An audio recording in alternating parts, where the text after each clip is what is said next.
Welcome to डेन डार्डन season 2। Story वहीं से स्टार्ट हुई है जहां सीजन 1 एंड हुआ था। जहां तुम्हें याद ही होगा कि जब जिन ने अपने रूम का एक दीवार तोड़ा, उसे उसके अंदर एक अलग ही सीक्रेट और काफी डरावना स्पेस मिला, जिसे देखकर ओकारून और जिन दोनों काफी डरे हुए हैं। और साथ ही इन दोनों का मानना है कि अंदर अकेले या बिना आयासे के जाना काफी डेंजरस होगा, इसलिए दोनों ने अभी फिलहाल के लिए मिस आयासे का वेट करने का डिसाइड किया। और अभी ये दोनों ये सब बातें कर ही रहे थे कि इन दोनों को दरवाजे पर आवाज सुनाई दी और जिन को लग रहा है कि बाहर कोई और नहीं बल्कि आयासे है। लेकिन जैसे ही जिन ने दरवाजा खोला, बाहर आयासे नहीं बल्कि अजीब एक्सप्रेशन के साथ कुछ लोग खड़े हैं। एंड इन्हें देखकर साफ है ये नॉर्मल लोग तो बिल्कुल नहीं है। और वहीं दूसरी तरफ तुम्हें याद ही होगा कि आयासे अभी हॉट स्प्रिंग में बात कर रही थी कि धीमे धीमे उसके करीब काफी अजीब एक्सप्रेशन के साथ कुछ आदमी बढ़ रहे हैं। इनके एक्सप्रेशन से भी साफ है ये कोई नॉर्मल इंसान तो बिल्कुल नहीं है। और यार ऐसे इंसान को जापानीज कल्चर में गेटऑर्स कहा जाता है, जो कि मिक्स्ड बात में विमेंस को स्टॉक करते हैं। और इन्हें देखकर मोमो को बिल्कुल समझ नहीं आ रहा है कि आखिर उसे क्या करना चाहिए। और वो ये भी सोच रही है क्या वो अपने पावर से एक साथ इतने लोग को हरा पाएगी। और मोमो को लग रहा है कि अगर वो इनके लीडर को हरा देगी तो शायद बाकी सभी यहाँ से अपने आप चले जाएंगे। और अभी मोमो ये सब सोच ही रही थी, अचानक से इनमें से एक ने काफी टाइटली मोमो का हाथ पकड़ लिया, जिसकी वजह से मोमो अपनी पावर भी यूज नहीं कर पा रही है। और मोमो को भी समझ नहीं आ रहा है अब उसे आखिर क्या करना चाहिए। तभी किसी फोर्स ने इस इंसान को जोरदार किक किया। और ये देखकर मोमो को भी नहीं पता कि आखिर यहाँ हो क्या रहा है। लेकिन यहाँ से निकलने के लिए उसके पास ये काफी अच्छा मौका है। और अभी हॉट स्प्रिंग से जैसे ही मोमो बाहर आई, फिर से इनमें से एक इंसान ने मोमो का पैर पकड़ लिया और वो उसके तरफ क्रीपी स्माइल के साथ देख रहा है। लेकिन तभी अचानक से आसपास की हर एक चीज टूटने लगी, मानो यहाँ अर्थक्वेक आया है। और अभी मोमो सोच रही थी आज वो कितनी लकी है कि तभी उसे हॉट स्प्रिंग में टर्बो ग्रेनी दिखी, जिसका मतलब साफ है कि अभी जो कुछ भी हुआ वो टर्बो ग्रेनी ही कर रही थी। और टर्बो ग्रेनी की वजह से ही मोमो बच पाई। और सिंस मोमो ने अभी सिर्फ और सिर्फ खुद को बाथ टॉवल से कवर किया है, इसलिए अभी वो फिलहाल कर्टन के पीछे छुपी हुई है। और वहीं दूसरी तरफ सारे गेटॉर्स फिर से होश में आ चुके हैं और वो सोच रहे हैं कि आखिर ये सब किसने किया। और शायद वो फिर से मोमो पर अटैक करने ही वाले थे। यहाँ काफी और लोग आ गए और उन्होंने मिलकर मोमो को बचा लिया। एंड ना वापस जाते हुए मोमो टर्बो ग्रेनी को थैंक यू भी कह रही है, क्योंकि ये सच है कि आज मोमो टर्बो ग्रेनी की वजह से ही बच पाई। लेकिन यार मोमो के थैंक यू कहने के बाद लगता है टर्बो ग्रेनी को थोड़ा एम्बैरेसमेंट फील हो रहा है। इसलिए उसका कहना है कि मैं कभी तुम्हें सेव करना ही नहीं चाहती थी, बल्कि ये वेसल अपने आप ही काम कर रहा है। और यार वहीं दूसरी तरफ हमें दिखाया जाता है जहाँ जिन और ओकारून रूम में थोड़े पैनिक स्माइल के साथ खड़े हैं। और वहीं उनके बगल में सोफा पर सारी औरतें अजीब स्माइल के साथ, ऐसा लगता है मानो रूम में पार्टी कर रही हैं। और अभी इनकी लीडर जिन को भी उनके साथ पार्टी में इन्वॉल्व होने के लिए कह रही है, लेकिन जिन ने उसके इस ऑफर को थैंक यू कहते हुए रिजेक्ट कर दिया। और अभी वो काफी नर्वस भी दिख रहा है। और इनकी ये सारी हरकतें देखकर ओकारून जानना चाह रहा है कि आखिर ये औरतें हैं कौन। जिसके बाद जिन ने उसे बताया कि ये कीटो फैमिली है, जो कि यहाँ पर काफी घर ओन करते हैं और ये घर भी इनका ही है, इसलिए इनकी वजह से मुझे रेंट भी पे नहीं करना पड़ रहा है। और अभी ये दोनों बातें कर ही रहे थे कि कीटो फैमिली की लीडर जानना चाह रही है कि इन्हें बिना बताए जिन आखिर इतने दिनों तक कहाँ गायब था, कि क्या कहीं फिर से वो इस घर से स्पिरिट को भगाने के लिए किसी को हायर करने गया था। और यार कीटो फैमिली के हिसाब से जिन ने जो भी स्पिरिट की बातें की वो सब अफवाहें हैं, क्योंकि जाहिर है अगर ये चीज सबको पता चलेगी इस प्रॉपर्टी का वैल्यू भी काफी कम हो जाएगा। और यार ये भी जाहिर है कि जिन इनके अगेंस्ट भी नहीं जा सकता, इसलिए उसका कहना है कि मैं ऐसा कुछ भी करने का प्लान नहीं कर रहा हूँ, बल्कि मेरा दोस्त मेरे साथ टाइम स्पेंड करना चाहता था, इसलिए मैं इसे लाने गया था। तो क्या मैं इतना भी नहीं कर सकता। और अभी जिन ये सारी चीजें कह ही रहा था कि कीटो फैमिली की लीडर ने उस पर गन पॉइंट करते हुए कहा कि तुम ये बिल्कुल मत भूलना कि मेरे पास हंटिंग का लाइसेंस है एंड पहाड़ों में कुछ भी अजीब हो सकता है, क्या पता मैं किसी बियर का हंट कर रही हूँ और कोई इंसान बीच में आ जाए और उसे गोली लग जाए। और अभी ये सारी चीजें हो ही रही थी कि यहाँ पुलिस ऑफिसर के साथ इस फैमिली के कई सारे और मेंबर्स भी आ गए। और इनमें से एक ओकारून की तरफ देखते हुए जिन से जानना चाह रहा है कि आखिर ये लड़का है कौन। और यार जाहिर सी बात है जिन ने बताया कि ये मेरा काफी करीबी दोस्त है और मेरे साथ कुछ टाइम स्पेंड करना चाहता है, इसलिए मैंने आज इसे यहाँ लाया। लेकिन यार इस इंसान को शक है कि ओकारून जिन दोस्त नहीं है, इसलिए वो ओकारून से जानना चाह रहा है कि जिन का आखिर फेवरेट सॉकर टीम है कौन। और यार ये क्वेश्चन सुनने के बाद ओकारून के अभी पसीने छूट रहे हैं। इसलिए इस इंसान का कहना है कि तुम्हारा एक्सप्रेशन देखकर साफ है कि तुम और जिन दोस्त बिल्कुल नहीं हो, तो आखिर तुम यहाँ कर क्या रहे हो। और अभी इन दोनों के बीच टेंस इन्वायरमेंट डेवलप हो ही रहा था कि ओकारून ने बताया कि जिन का फेवरेट सॉकर टीम जेन जर्मन है। और ये बिल्कुल सही जवाब है, इसलिए जिन भी काफी सरप्राइज्ड है। लेकिन यह रूम में एंटर करते ही ओकारून ने जिन के रूम में उसके फेवरेट सॉकर टीम का पोस्टर देखा था, इसलिए उसे ये चीज पता थी। और सिंस ओकारून ने सही जवाब दिया, इसलिए अब सबको यकीन हो रहा है कि जिन और ओकारून बचपन के दोस्त हैं। लेकिन वहीं दूसरी तरफ इस फैमिली की फीमेल लीडर जानना चाह रही है कि यहाँ पर एक लड़की भी थी, तो आखिर वो कब आने वाली है। लेकिन यार ये क्वेश्चन सुनकर जिन का कहना है कि आखिर आप किसके बारे में बातें कर रही हैं। और ये सुनते ही इस फैमिली की फीमेल लीडर का एक्सप्रेशन काफी डरावना हो चुका है और उसका कहना है कि आखिरकार तुमने हमसे झूठ बोलकर गलती कर ही दी। और यार वहीं दूसरी तरफ हमें दिखाया जाता है मोमो श्राइन में आई है, जहाँ सुचिनोको स्नेक मॉन्स्टर को वर्शिप किया जाता है। और यार सिंस इस श्राइन में ज्यादा लोग आते नहीं हैं, इसलिए इस श्राइन के केयर टेकर ने मोमो को श्राइन के अंदर का सुचिनोको दिखाया। और इसे देखकर मोमो काफी अपसेट है, क्योंकि यार उसने जैसा एक्सपेक्ट किया था सुचिनोको ऐसा कुछ खास नहीं है। और इस चीज से श्राइन का केयर टेकर भी एग्री कर रहा है और उसका कहना है कि इस डॉक्यूमेंट्स के हिसाब से एक ड्रैगन आज भी इस विलेज के स्काई में उड़ता है और उसके पास रेनबो क्रिएट करने की एबिलिटीज भी हैं। और यार साथ ही केयर टेकर ने बताया कि कहानियों के हिसाब से इस विलेज में लोग स्नेक की पूजा किया करते थे, और जब भी वोल्केनो इरप्ट होता था, वोल्केनो के इरप्शन को रोकने के लिए और वोल्केनो के अंदर के जानवर की भूख मिटाने के लिए लोग उस समय एक बच्चे को एज ऑफरिंग दिया करते थे, जिसकी वजह से लगभग 200 साल तक वोल्केनो में कोई भी इरप्शन देखने को नहीं मिला। और उसी की वजह से इस विलेज में हॉट स्प्रिंग भी है। लेकिन यार केयर टेकर से बातें करने के बाद मोमो को समझ आया कि इस श्राइन में अब लोग सिर्फ और सिर्फ स्नेक के स्किन की पूजा कर रहे हैं, और ये सारी कहानियां इसलिए स्प्रेड की गई हैं ताकि यहाँ ज्यादा से ज्यादा टूरिस्ट आ सके। और शायद सुचिनोको जितना लार्ज स्नेक कभी था ही नहीं। और यार हाँ, इस केयर टेकर ने ये भी बताया तो उसका मेन गोल है या पहले जैसे इस टेम्पल में कभी भी किसी की बलि न चढ़े। और श्राइन के केयर टेकर से बातें करने के बाद जब मोमो घर वापस आई, अभी वो सोच ही रही थी कि क्या ओकारून और जिन की बन रही है, लेकिन जैसे उसने रूम में एंटर किया, इन दोनों की हालत देखकर वो सच में काफी शॉक्ड है। और यार मोमो को देखकर कीटो फैमिली की लीडर का कहना है कि चलो फाइनली बलि के लिए सारे लोग यहाँ आ चुके हैं, वो चलो फेस्टिवल स्टार्ट करते हैं। और यार जैसे मोमो ने देखा कि जिन और ओकारून दोनों अधमरी हालत में जमीन पर गिरे हुए हैं, उसने तुरंत उनके बगल में खड़े एक इंसान पर एक जोरदार किक मारा और अब वो अपनी साइकिक एबिलिटी की हेल्प से इनसे बैटल कर रही है। और हालांकि जिन और ओकारून के इस हालत की वजह से मोमो को अकेले बैटल करना पड़ रहा है, बट स्टिल वो यहाँ प्रेजेंट सभी लोगों से काफी ब्रेवली बैटल कर रही है। लेकिन यार उसे काफी ज्यादा लोगों से बैटल करना पड़ रहा है, और अभी वो 2 लोगों से बैटल कर ही रही थी कि तीसरे ने मौके का फायदा उठाकर मोमो को पीछे से पकड़ लिया। और उसका ग्रिप काफी टाइट है, और अपनी पूरी कोशिश और पावर यूज करने के बावजूद भी मोमो खुद को उसके ग्रिप से बाहर नहीं निकाल पा रही है। और अभी मोमो हार मानने ही वाली थी कि टर्बो ग्रेनी ने उसे बचा लिया, और टर्बो ग्रेनी को थैंक यू कहते हुए मोमो उससे हेल्प भी मांग रही है। लेकिन टर्बो ग्रेनी का कहना है कि मैं यहाँ किसी की हेल्प करने नहीं आई थी, और साथ ही वो ये भी जानना चाह रही है कि इस घर में आखिर ये लोग हैं कौन। और यार जाहिर है मोमो को भी इनके बारे में कुछ भी पता नहीं है, इसलिए वो भी टर्बो ग्रेनी की तरह जानना चाह रही है कि आखिर ये लोग हैं कौन। और अभी टर्बो ग्रेनी से बातें करते हुए मोमो लोग को यहाँ से जाने को कह ही रही थी कि तभी कीटो फैमिली की लीडर ने मोमो पर एक जोरदार किक किया, और ये किक काफी पावरफुल है, जिससे मोमो को काफी पेन हुआ। और यार बस इतना ही नहीं, इस किक के तुरंत बाद लीडर ने मोमो पर अपना एक और पावरफुल मूव यूज किया, जिससे मोमो दूर दीवार में जाकर टकराई, जिससे वो वॉल भी टूट गया। और इसकी ये पावर देखकर मोमो को बिल्कुल समझ नहीं आ रहा है आखिर ये इंसान है कौन, और इस एज में भी आखिर कोई इतना पावरफुल हो सकता है क्या। और यह कीटो फैमिली की लीडर के इस पावरफुल मूव की वजह से मोमो दीवार तोड़ते हुए इस घर में प्रेजेंट सीक्रेट चैम्बर में पहुंच गई, और उसे बिल्कुल समझ नहीं आ रहा है आखिर ये जगह है क्या। लेकिन मोमो को देखते हुए कीटो फैमिली की लीडर का कहना है सिंस तुम यहाँ खड़ी हो तो इसका मतलब साफ है तुम विलेज को डिस्ट्रॉय करने आई हो, और सिंस कीटो फैमिली ने इस विलेज को जनरेशन से प्रोटेक्ट किया है, इसलिए मैं तुम्हें ये बिल्कुल करने नहीं दूंगी। और यार साथ ही कीटो फैमिली की लीडर का ये भी कहना है कि तुम्हें क्या लगता है तुम सेफली हॉट स्प्रिंग कैसे एंजॉय कर पाती हो, क्योंकि कीटो फैमिली 200 साल से द ग्रेट सर्पेंट को बलि चढ़ा रही है, और इसी वजह से वोल्केनो इरप्शन भी नहीं हो रहा है। और अगर हम इन चीजों का ख्याल नहीं रखेंगे तो ये पूरा विलेज मैग्मा में डूब जाएगा। और यह बलि वर्ड सुनकर मोमो सोच रही है कि क्या उसने कुछ गलत तो नहीं सोच लिया, लेकिन ऐसा बिल्कुल नहीं है, बल्कि इस विलेज में बलि देने के लिए एक जगह भी है। हालांकि समय के साथ साथ बलि देने की जगह का स्ट्रक्चर काफी चेंज हुआ है, और आज प्रेजेंट डेट में ये घर जहाँ ये सब खड़े हैं, ये बलि देने की ही जगह है, जहाँ कीटो फैमिली बलि देने के लिए लोगों को बुलाते हैं और उनकी बलि द ग्रेट सर्पेंट को देते हैं। और यार कीटो फैमिली की इन सारी बातों से साफ है कि जिनकी फैमिली की लोग बलि चढ़ाने वाले थे, लेकिन वैसा हो नहीं पाया। इसलिए इनकी लीडर का ये भी कहना है हम कितने किस्मत वाले हैं, और अभी हमारे पास बलि चढ़ाने के लिए लोग कम हो रहे थे, लेकिन अब तुम तीनों यहाँ हो तो इसमें भी कोई प्रॉब्लम नहीं होगी। और अब द ग्रेट सर्पेंट काफी भूखा है, और इसके तुरंत बाद मोमो जहाँ खड़ी है तो फ्लोर पूरी तरह से सैंड में कन्वर्ट हो चुका है, और ये सैंड धीमे धीमे मोमो को अपने अंदर अब्जॉर्ब कर रहा है। और इस चीज से मोमो भी काफी डरी हुई है, वो जल्द से जल्द यहाँ से बाहर निकलना चाहती है। लेकिन जैसे ही मोमो ने यहाँ से बाहर निकलने की कोशिश की, कीटो फैमिली के सारे लोगों ने मिलकर उसे वापस चैम्बर में पुश कर दिया। और अब मोमो को बिल्कुल समझ नहीं आ रहा है आखिर वो यहाँ से कैसे निकले, और वो इसमें टर्बो ग्रेनी से भी हेल्प मांग रही है। और अभी ये सारी चीजें हो ही रही थी कि जिन और ओकारून ने कीटो फैमिली के सारे लोगों पर टेबल से अटैक कर दिया, और अब इन तीनों के साथ साथ कीटो फैमिली के कई मेंबर्स स्नेक लॉर्ड के डोमेन में हैं, और ये सैंड इन्हें धीमे धीमे एब्जॉर्ब कर रहा है। और सिंस सभी डिस्ट्रैक्टेड हैं तो ये मोमो का यहाँ से निकलने के लिए काफी अच्छा चांस है। और अभी ओकारून का हाथ पकड़कर अपना पावर यूज करते हुए यहाँ से निकलने ही वाली थी कि तभी इस सैंड में मानो ये पूरा विलेज एब्जॉर्ब होने लगा। और अभी ओकारून, जिन और मोमो इन्हों नीचे गिर रहे हैं, जहाँ मोमो और ओकारून दोनों ने खुद को रूफ के हेल्प से बचा लिया, वहीं जिन अभी नीचे गिर रहा है। तो मोमो अपने साइकिक पावर के हेल्प से उसे बचाने की कोशिश कर रही है, लेकिन वो इसमें फेल हो गई, और जिन जाकर किसी चीज पर गिरा, और हालांकि उसे चोट नहीं लगी, और ये चीज कुछ और नहीं द ग्रेट स्नेक किंग है। और जहाँ इसे देखकर मोमो और ओकारून काफी सरप्राइज्ड और शॉक्ड हैं, वहीं कीटो फैमिली के सारे मेंबर्स काफी खुश हैं कि फाइनली उनका इतना मेहनत और सेक्रीफाइस की वजह से स्नेक लॉर्ड ने उन्हें दर्शन दिया। और यार इसे देखकर मोमो और जिन को समझ आ रहा है कि इस विलेज की सारी कहानियां झूठ बिल्कुल नहीं है। और हाँ, टर्बो ग्रेनी ने बताया कि ये स्नेक लॉर्ड नहीं बल्कि कूरागारी है। और कूरागारी एक तरह से बड़े अर्थवॉर्म है जो कि सैंड में रहते हैं और हाँ, ये इंसानों को खाते हैं। लेकिन स्टोरी और लेजेंड के हिसाब से इनकी लेंथ सिर्फ और सिर्फ 1.5 से 2 मीटर लॉन्ग होती है। लेकिन आज से पहले कभी भी इतना बड़ा अर्थवॉर्म नहीं देखा था। और वहीं दूसरी तरफ कीटो फैमिली के सारे मेंबर्स इस अर्थवॉर्म से प्रे कर रहे हैं कि वो इन तीनों को जल्द से जल्द खा ले और इस विलेज को प्रोटेक्ट करे। और अभी कीटो फैमिली मोमो और बाकी सभी को ऑफरिंग की तरफ प्रेजेंट कर ही रहे थे कि इस अर्थवॉर्म ने कीटो फैमिली पर भी अटैक कर दिया। और ये देखकर सभी अब और ज्यादा पैनिक में हैं और इन्हें बिल्कुल समझ नहीं आ रहा है कि अब इन्हें क्या करना चाहिए, क्योंकि यार साफ है इतने बड़े अर्थवॉर्म को हरा पाना इनके लिए इम्पॉसिबल है। और वहीं धीमे धीमे ये अर्थवॉर्म यहाँ प्रेजेंट सभी हाउस और हर एक चीज को निगलते जा रहा है। इसलिए जिनका मानना है कि इन्हें जल्द से जल्द घर के अंदर शेल्टर ले लेना चाहिए, नहीं तो अगर ये बाहर रहे बिल्कुल बच नहीं पाएंगे। और अभी जिन मोमो और ओकारून को घर के अंदर जाने के लिए कह ही रहा था कि उसने देखा तो दोनों डर के मारे हिल भी नहीं पा रहे हैं। लेकिन कैसे भी कर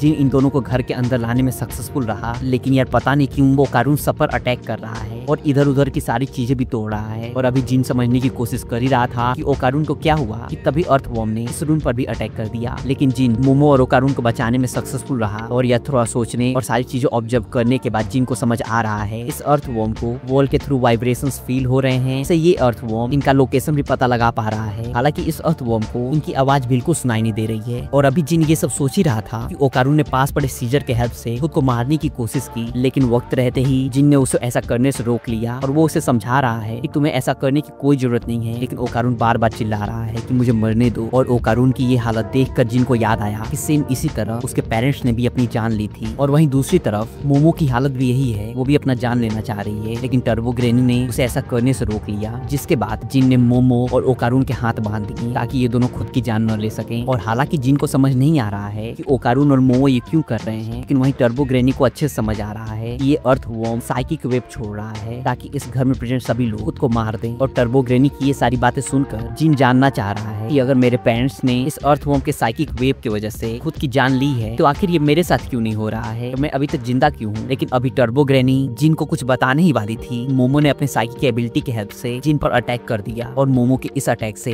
जिन को काफी गहरी चोट आई और एक मेटल का टुकड़ा भी जिन के हाथ में है और वहीं दूसरा टुकड़ा जिन के आंख के करीब से चला गया। और शायद इन सारी नॉइज की वजह से अर्थवॉर्म को इनकी लोकेशन पता चल गई। और वहीं हालांकि मोमो का हाथ बंधा हुआ है लेकिन अभी भी उसकी साइकिक पावर एक्टिव है और अपनी साइकिक पावर के हेल्प से मोमो खुद को फिर से मारना चाह रही है। लेकिन जिन ने फिर से अपनी जान खतरे में डालते हुए उसे बचा लिया। और अभी जिन काफी बड़ी मुसीबत में फंसा हुआ है, जहाँ ये अर्थवॉर्म इन पर अटैक कर रहा है। वहीं जिन को मोमो और ओकारून को भी बचाना है, जिसके लिए वो अपनी पूरी कोशिश कर रहा है। और वहीं वो खुद से बार बार कह रहा है मैं बिल्कुल हार नहीं मान सकता। और साथ ही वो इन दोनों को भी उठाने की पूरी कोशिश कर रहा है। लेकिन उसके लाख कोशिश के बावजूद भी ओकारून अभी भी खुद की जान लेना चाह रहा है। और अब जान बचाते बचाते ये तीनों छत के ऊपर हैं और इस अर्थवॉर्म ने इन तीनों को देख लिया। और अभी जिन सोच ही रहा है कि अब उसे क्या करना चाहिए कि तभी इनके सामने एक इविल स्पिरिट अपीयर हुआ। और इसके अपीयर होने के बाद मोमो और ओकारून अब अपने होश में आ चुके हैं। और हालांकि इन्हें बिल्कुल नहीं पता कि आखिर कैसे ये दोनों होश में आए, लेकिन अभी जो कुछ भी हुआ उसके लिए दोनों जिन से माफी मांग रहे हैं। और अभी ये तीनों इस स्पिरिट की आंखों में देखने ही वाले थे, लेकिन टर्बो ग्रेनी ने उन्हें इसकी आंखों में देखने से मना कर दिया। और साथ ही टर्बो ग्रेनी ने बताया ये इविल आई है और इसकी आंखों में जो भी देखता है वो सच में पागल हो जाता है और खुद की जान लेने की कोशिश करता है। और ऐसा लग रहा है मानो इविल आई की कर्स और अर्थवॉर्म का साइकिक सुसाइड वेव दोनों एक दूसरे को कैंसल आउट कर रहे हैं। और इसीलिए मोमो और ओकारून फाइनली अपने होश में आ चुके हैं। जिसके बाद पलक झपकते ही ओकारून ने टर्बो ग्रेनी की पावर एक्टिवेट की और इस अर्थवॉर्म को 2 टुकड़ों में काट दिया। और ये देखकर मोमो के साथ साथ जिन भी काफी सरप्राइज्ड है, लेकिन अभी इनके पास इन सब चीजों के लिए बिल्कुल टाइम नहीं है, क्योंकि अब द इविल आई इनके पीछे पड़ चुका है। अभी जिन खुद को बचाते हुए इविल आई से दूर जा ही रहा था कि अचानक से इविल आई जिन के सामने आ गया और इन दोनों की आंखें मिल गईं। और ना चाहते हुए भी जिन ने इविल आई की आंखों में देख लिया और अब उसे अपने पास्ट की मेमोरीज याद आ रही हैं। सच में ये मेमोरीज काफी डरावनी हैं, जिन्हें देखकर कोई भी खुद की जान लेने की कोशिश करेगा ही। एंड इसके बाद हमें नेक्स्ट सीन में दिखाया जाता है एक छोटा बच्चा एक रूम में कैद है और ऐसा लग रहा है मानो उसे कई महीनों से खाने को कुछ नहीं मिला और वो अभी मरने ही वाला है। और इस रूम के छोटे से विंडो से वो देख रहा है उसके सामने 3 बच्चे खेल रहे हैं और कई दिनों से खाना न मिलने की वजह से ये वहीं उस रूम में बेहोश हो गया। जिसके बाद जब उसकी आंख खुली उसने खुद को एक पोल से बंधा हुआ पाया और साथ ही वहीं पर कीटो फैमिली स्नेक गॉड से प्रेयर कर रही है। और यार पूरे सीन को देखकर ये साफ है कि यहाँ पर कीटो फैमिली इस लड़के का बलि दे रही है। और मरने से पहले ये लड़का बार बार यही सोच रहा है सिर्फ एक बार के लिए ही सही, लेकिन मैं बाकी सारे लड़कों के साथ खेलना चाहता हूँ। लेकिन ऐसा बिल्कुल नहीं हो पाया और एट द एंड ये लड़का बलि चढ़ गया। एंड यार इसके बाद हमें नेक्स्ट सीन में एक छोटा सा लड़का लड़का दिखाया जाता है जो कि अपने पेरेंट्स के साथ डिनर कर रहा है और ये लड़का अपने सामने अभी जिस बच्चे को सेक्रीफाइस किया गया था उसके घोस्ट को देख पा रहा है। और हालांकि वो अपने पेरेंट्स को इस बारे में बताने की कोशिश कर रहा है, लेकिन इसके पेरेंट्स ये मानने को बिल्कुल तैयार नहीं है। इस घर में घोस्ट है और ये बच्चा उन्हें देख सकता है। लेकिन वहीं जैसे इस घोस्ट को पता चला ये लड़का उसे देख सकता है, वो काफी खुश है कि चलो कम से कम उसे कोई अपने साथ खेलने के लिए तो मिला। लेकिन अगले ही पल हमें दिखाया जाता है कि कीटो फैमिली ने इस बच्चे के पेरेंट्स को भी सेक्रीफाइस कर दिया है, जिसकी वजह से ये बच्चा काफी टूट चुका है। और थोड़ी देर बाद यहाँ कीटो फैमिली के मेंबर्स भी आ चुके हैं, वो बातें कर रहे हैं अब इस बच्चे का क्या करना है। जिन्होंने डिसाइड किया कि इस बच्चे को घर के साथ ही दफना देंगे। लेकिन वहीं कीटो फैमिली के लीडर को देखकर ये घोस्ट पूरी तरह से शॉक्ड है, क्योंकि उसे याद है कि वो इसी इंसान की वजह से मारा गया और अब उसे समझ आ चुका है कि इस लड़के के साथ क्या होने वाला है। और यार ये घोस्ट इस लड़के को बचाने की पूरी कोशिश कर रहा है, लेकिन घोस्ट होने के नाते कुछ भी कर नहीं पा रहा है। जिसके बाद ये घोस्ट इस लड़के से कंबाइन होकर दी इविल आई बना और उसने डिसाइड किया कि वो सबको मार देगा। जिसके बाद हमें प्रेजेंट टाइम का सीन दिखाया जाता है जहाँ इविल आई जिन से कंबाइन होने की कोशिश कर रहा है और इसलिए मोमो इविल आई को जिन से दूर करने की कोशिश कर रही है। लेकिन जिन का कहना है मोमो तुम ऐसा बिल्कुल मत करो, क्योंकि ये बुरा स्पिरिट नहीं है और काफी लंबे टाइम तक इसे अकेले लड़ना पड़ा है। और ऐसा लग रहा है मानो जिन और इविल आई दोनों साथ में काम कर रहे हैं और इविल आई जिन को कहीं ले जाना चाह रहा है। एंड नाउ इविल आई का डायरेक्शन फॉलो करते हुए जब जिन नीचे पहुंचा उसने देखा कि एक छोटे से रूम में छोटा लड़का बंद है और ये वही जगह है जहाँ काफी लंबे टाइम से इविल आई को कैद किया गया है। लेकिन इस छोटे से बच्चे को देखते ही जैसे जिन इस रूम का दरवाजा तोड़कर अंदर गया उसने देखा कि ये बच्चा काफी लंबे टाइम से बंधा हुआ था, इसलिए उसकी बॉडी पूरी तरह से डिकम्पोज हो चुकी है और अब सिर्फ और सिर्फ स्केलेटन ही बचा है और उसकी आंखें भी पूरी तरह से नम है। और अब धीमे धीमे जिन उस स्केलेटन की तरफ बढ़ रहा है, लेकिन टर्बो ग्रैनी उसे समझा रही है कि तुम उसके बिल्कुल करीब मत जाओ, क्योंकि इविल आई का ये प्लान हो सकता है कि वो तुम्हें सिंपैथाइज करके खुद को मारने के लिए उकसाए। लेकिन यार ऐसा बिल्कुल नहीं है, इसलिए जिन मोमो और टर्बो ग्रैनी को समझा रहा है कि इविल आई हम जैसा ही है और भले उसका फॉर्म अलग हो, लेकिन इसका मतलब ये नहीं है कि वो बुरा है। लेकिन जिन की ये सारी बातें सुनने के बाद भी मोमो और टर्बो ग्रैनी का कहना है ये तुम्हारे जैसा बिल्कुल नहीं है और तुम हमें समझने की कोशिश करो, ये काफी खतरनाक है। और अभी जिन सबको इविल आई के बारे में समझाने की कोशिश कर ही रहा था, तभी अचानक से पता नहीं क्या हुआ, लेकिन एक पल के लिए चारों तरफ एकदम व्हाइट हो गया और आसपास का सारा फ्लोर स्टिकी हो चुका है। और अभी क्या हो रहा है इन्हें कुछ भी समझ नहीं आ रहा है। और वहीं दूसरी तरफ ओकारून टर्बो ग्रैनी का पावर यूज करने की वजह से अनकॉन्शियस है और अभी जहाँ मोमो के दिमाग में चल रहा है कि अब उन्हें क्या करना है, वहीं जिन इविल आई से माफी मांग रहा है कि वो हमेशा उससे नफरत करता था, क्योंकि उसे लगता था कि इविल आई ने ही उसके पेरेंट्स को मारा है। लेकिन अब सच्चाई पता चलने के बाद वो उसे हेट करने के लिए उससे माफी मांग रहा है। और अभी जिन ये सब कह ही रहा था कि इविल आई ने दर्द भरी आवाज में कहा कि मुझे खेलना है। और ये सुनकर जिनका कहना है कि ठीक है चलो हम दोनों साथ में खेलते हैं, और वैसे तुम क्या खेलना चाहते हो, मैं पूरी जिंदगी तुम्हारे साथ खेलने के लिए तैयार हूँ। और यार ये सुनते ही इविल आई सच में बहुत ज्यादा खुश है एंड इसकी स्माइल करने के तुरंत बाद ही जिन काफी जोरों से चिल्लाने लगा। ऐसा लग रहा है मानो उसे बहुत तेज दर्द हो रहा है और उसे इस दर्द में देखकर टर्बो ग्रैनी फिर से कह रही है मैंने तुमसे कहा था ना इविल आई पर कभी भी भरोसा नहीं करना चाहिए। और यार जहाँ जिन दर्द में चिल्ला रहा है वहीं आसपास सबको इलेक्ट्रिक शॉक फील हो रहा है और इसके साथ ही आसपास का सारा फ्लोर स्टिकी हो चुका है। अब धीमे धीमे सबके लिए इस फ्लोर पर मूव कर पाना काफी मुश्किल हो रहा है और ऐसा लग रहा है मानो आज सब यही मरने वाले हैं, क्योंकि अर्थवॉर्म की नजर भी इन पर पड़ चुकी है। और अभी जैसे ही अर्थवॉर्म ने इन पर अटैक करने के लिए आगे बढ़ा, अपने सिर्फ सिंगल पंच से जिन ने इस अर्थवॉर्म को डिस्ट्रॉय कर दिया। और यहाँ हमें जिन का न्यू लुक रिवील होता है, जहाँ जिन और इविल आई दोनों एक हो चुके हैं। लेकिन यार ऐसा लग रहा है मानो इविल आई की पास्ट मेमोरीज अभी भी इसके पास हैं, क्योंकि जिन की बॉडी में आने के बाद इविल आई का कहना है कि आखिरकार ये बॉडी मेरी हुई और अब इसके हेल्प से मैं सारी ह्यूमंस को खत्म कर दूंगा। और यार अभी टर्बो ग्रैनी मोमो से अपनी साइकिक पावर यूज करने के लिए कह ही रही थी कि अचानक से जिन ने मोमो को एक जोरदार किक किया, जिससे मोमो दूर दीवार से जाकर टकराई। और यार ये किक सच में काफी पावरफुल था। और यार टर्बो ग्रैनी को मोमो के साथ देखकर इविल आई का कहना है कि ऐसा लगता है मानो तुम इस इंसान की पपेट बन चुकी हो और योकाई के नाम पे तुम धब्बा हो। और साफ है कि जिन की ये सारी बातों से टर्बो ग्रैनी काफी गुस्से में है। और अभी जिन इन दोनों से बातें करते हुए कह ही रहा था कि ये वेसल अब मेरा हुआ और मैं तुम दोनों को दिखाऊंगा कि आखिर असली हेल होता क्या है। तभी अर्थवॉर्म ने जिन पर अटैक कर दिया। लेकिन यार जिन इविल आई का वेसल बनने के बाद काफी पावरफुल हो चुका है, जिससे साफ है कि जिन अर्थवॉर्म को बैटल में बराबरी का टक्कर दे रहा है और लगातार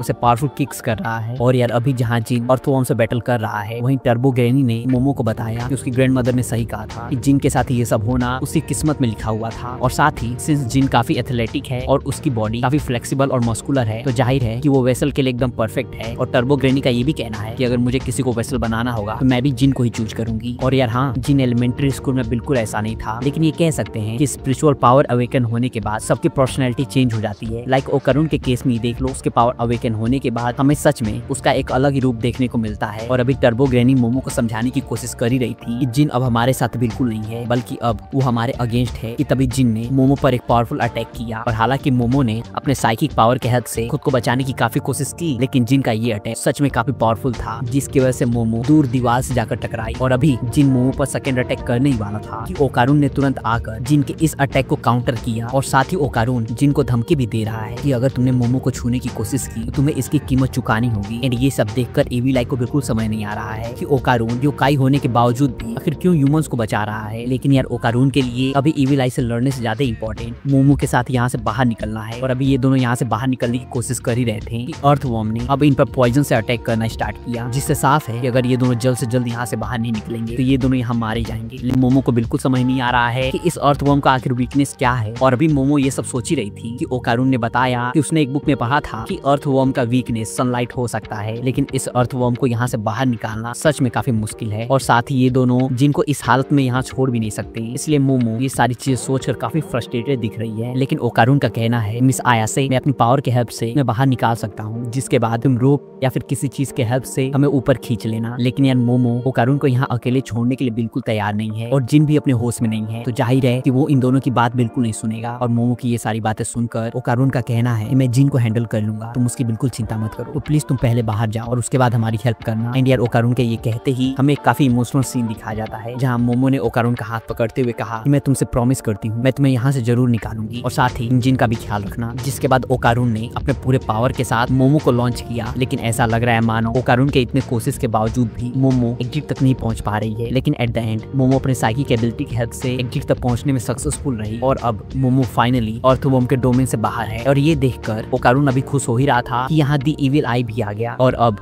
ओकारून और दी ईविल आई आमने सामने हैं, जहाँ ईविल आई ओकारून को कोल्ड वॉइस में कह रहा है कि तुम खुशकिस्मत हो, तुम सबसे पहले मरने वाले हो। लेकिन ओकारून इस बैटल में इतनी आसानी से हारने वाला तो बिल्कुल नहीं है। और वहीं दूसरी तरफ मोमो इन दोनों को बाहर निकालने के लिए रोप वगैरह ढूंढ रही है, लेकिन चाहे वो कितनी भी कोशिश कर ले, ये रोप इतना बड़ा नहीं है कि ओकारून तक पहुंच सके, जिसकी वजह से मोमो सच में काफी घबराई हुई है। और वो बार बार यही सोच रही है कि आखिर ओकारून और जिन को यहाँ से बाहर कैसे निकाला जाए। कि वहीं दूसरी तरफ अर्थवॉर्म के डोमेन में ओकारून दी ईविल आई के साथ बैटल कर रहा है। और यार हालांकि ओकारून के पास टर्बो ग्रैनी की पावर है और वो काफी पावरफुल भी है, लेकिन लग रहा है दी ईविल आई का वेसल ओकारून के कंपैरिजन थोड़ा ज्यादा पावरफुल है। बट हाँ, ओकारून काफी फ्लेक्सिबल है और अपनी इस एबिलिटी की हेल्प से वो दी ईविल आई मैक्सिमम अटैक्स को डॉज कर पा रहा है। और वहीं साथ ही अर्थवॉर्म के पॉइजन का इफेक्ट इन दोनों पर काफी पड़ रहा है। और अभी ओकारून जिनको यहाँ से बाहर जाने के लिए कह ही रहा था कि तुरंत फर्स्ट आई ने अपनी एबिलिटी की हेल्प से ओकारून को कस्ड हाउस में कैद कर लिया। और अब समझो ओकारून के लिए यहाँ से बाहर निकल पाना इम्पॉसिबल है। और अब दी ईविल आई लगातार ओकारून को पंच कर रहा है। लेकिन जैसे उसने कहा तुम्हारे मरने के बाद अब उस लड़की की बारी है, लेकिन उसे मारने से पहले मैं उसे काफी टॉर्चर करूंगा। और ये सुनते ही ओकारून काफी गुस्से में है और दी ईविल आई का माउथ अपने हैंड से कवर करते हुए कह रहा है कि तुम बातें करना बंद करो और तुमने 3 गलती कर दी जो कि शायद तुम्हें कभी करनी नहीं चाहिए थी। सबसे पहली तुमने मोमो को हर्ट किया, और दूसरी तुमने जिन को करप्ट किया, और मुझे पता है जिन कभी भी मोमो को हर्ट नहीं करेगा, इसलिए तुम मेरे दोस्त को वापस करो। और ये कहने के बाद ही ओकारून ने दी ईविल आई को लगातार 20 पंचेज किए, और आखिरी 20 पंच पड़ते ही दी ईविल आई दूर जाकर गिरा और ऐसा लग रहा है मानो वो बेहोश हो चुका है। जिसके बाद ओकारून ने कहा तुमने तीसरी गलती मुझे गुस्सा दिलाकर कर दी। लेकिन यार टर्बो ग्रैनी की पावर इतने ज्यादा देर तक यूज करने के बाद ओकारून अभी से होल्ड नहीं कर पा रहा है। जिसके बाद वापस वो अपने नॉर्मल फॉर्म में आ गया और हेल्प के लिए चिल्लाते हुए वो नीचे गिर गया। लेकिन ओकारून खुद को समझा रहा है कि अभी ये आराम करने का टाइम बिल्कुल नहीं है और मिस आया से मेरा ऊपर इंतजार कर रही होंगी, इसलिए जल्द से जल्द मुझे ऊपर जाना ही होगा। जिसके बाद ओकारून अब जिन की भी यहाँ से बाहर निकलने में हेल्प कर रहा है। लेकिन यार जिन सच में काफी हैवी है, इसलिए उसे यहाँ से बाहर निकाल पाना ओकारून के लिए काफी टफ हो रहा है। और वहीं थोड़ी दूर टर्बो ग्रैनी भी हेल्प के लिए चिल्ला रही है, क्योंकि यार फ्लोर काफी स्टिकी हो चुका है और टर्बो ग्रैनी के लिए यहाँ से बाहर निकल पाना इम्पॉसिबल है। जिसके बाद ओकारून टर्बो ग्रैनी की भी इस स्टिकी सैंड से बाहर निकलने में हेल्प कर रहा है। लेकिन टर्बो ग्रैनी के परेशान करने की वजह से ओकारून भी यही स्टिकी सैंड में गिर गया और अब उसके लिए भी यहाँ से बाहर निकलना समझो नामुमकिन हो चुका है, क्योंकि ओकारून ने ऑलरेडी टर्बो ग्रैनी की पावर 2 बार यूज कर ली है और अब वो ट्रांसफॉर्म भी नहीं हो सकता। और वहीं दूसरी तरफ मोमो के प्लान के अकॉर्डिंग जैसे उसने घर में आग लगाया, यहाँ पर फायर फाइटर्स की टीम आ चुकी है और पूरे घर के आग को बुझाने की पूरी कोशिश कर रही है। और जैसे ही पुलिसमैन ने मोमो से पूछा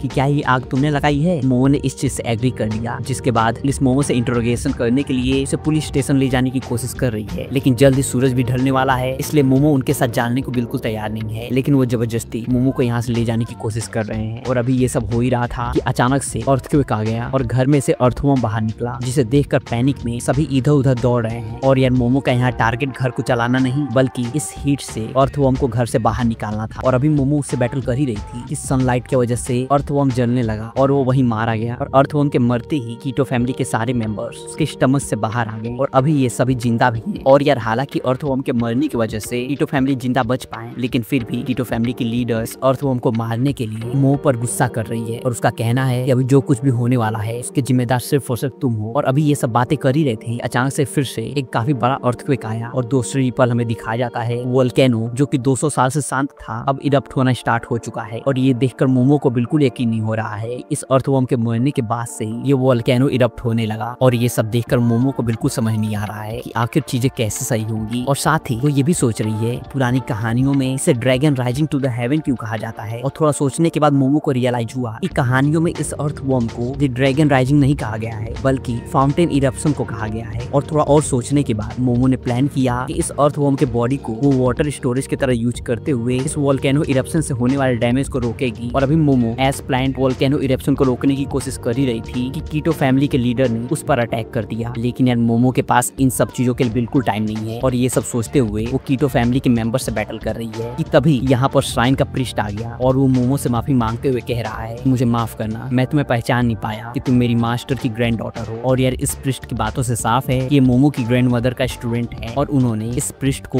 मोमो, ओकारुन और जिन पर नजर रखने के लिए भी कहा था। और अभी जब तक ये प्रीस्ट कीटो फैमिली के मेंबर से बैटल कर रहा है तब तक मोमो इस फायर को बुझाने की भी कोशिश कर रही है। लेकिन यार ये अर्थवॉर्म काफी बड़ा और हैवी है इसलिए मोमो को बिल्कुल नहीं पता कि कब तक वो इसे होल्ड कर पाएगी। और उसे ये भी डर है कि कहीं ज्यादा पावर यूज करने की वजह से वो यहाँ बेहोश न हो जाए। और यार अभी ये सब हो ही रहा था कि ईवी आई ने इन पर अटैक कर दिया। और तुम्हें तो पता ही है ईवी आई का मेन टारगेट सारे इंसानों को खत्म कर देना है, इसलिए वो रैंडमली सब पर अटैक कर रहा है। और उसने सबसे पहले कीटो फैमिली के सारे मेंबर्स को खत्म किया और उसके बाद उसने कीटो फैमिली की मेन लीडर पर भी अटैक किया। लेकिन मौका रहते ही मोमो ने अपने साइकिक एबिलिटी की हेल्प से उसे बचा लिया। तो वहीं इस मौके का फायदा उठाकर श्राइन के प्रीस्ट ने भी द ईवी आई पर अटैक किया और वो एक किक उस पर लैंड करने में भी सक्सेसफुल रहा। लेकिन जाहिर है ये प्रीस्ट ईवी आई के सामने बिल्कुल टिक नहीं पाएगा और हुआ भी ऐसा ही। और यार अभी जो लोग भी यहाँ प्रेजेंट हैं इनमें से कोई भी द ईवी आई के सामने बिल्कुल टिक नहीं पाएगा। और अभी मोमो उससे ये भी जानना चाह रही है कि ओकारुन कहाँ है, लेकिन ईवी आई मोमो के किसी भी क्वेश्चन का आंसर देने में बिल्कुल भी इंटरेस्टेड नहीं है। और यार अब द ईवी आई के सामने मोमो, कीटो फैमिली के लीडर और द प्रीस्ट हैं। एंड फाइनली इनका बैटल स्टार्ट हुआ और जैसे ही ईवी आई ने इन पर किक किया मोमो के इंस्ट्रक्शन की वजह से इन तीनों ने इस पावरफुल अटैक को डॉज कर लिया। और यार हालांकि ये तीनों ईवी आई के अगेंस्ट बैटल कर रहे हैं लेकिन फिर भी ऐसा लग रहा है मानो ये बैटल एक तरफा है जहाँ ईवी आई को हरा पाना इन तीनों के लिए काफी टफ हो रहा है। और अभी ऐसा लग ही रहा था कि ईवी आई मोमो को डिस्ट्रॉय कर देगा कि तभी यहाँ पर एलियन आ गया। और ये वही एलियन है जिसकी मोमो और ओकारुन ने हेल्प की थी और अब वो द ईवी आई से मोमो को बचाने के लिए उससे बैटल करने के लिए तैयार है। और अभी मोमो इससे जानना चाह रही है कि आखिर ये यहाँ पे क्यों आया और साथ ही इसके बेटे का क्या। और अभी ये दोनों बातें कर ही रहे थे यहाँ पर यूएफओ के हेल्प से मोमो की ग्रैंड मदर और वो डॉल जिसकी मोमो और ओकारुन ने हेल्प की थी दोनों यहाँ पर आ गए हैं। और अब सीको और कप्पा दोनों द ईवी आई से बैटल करने के लिए आगे बढ़ रहे हैं। और यार ये बैटल भी सच में काफी इंटेंस है और भले ही ईवी आई के पास काफी पावर और एक्सपीरियंस है लेकिन फिर भी सीको के सामने टिक पाना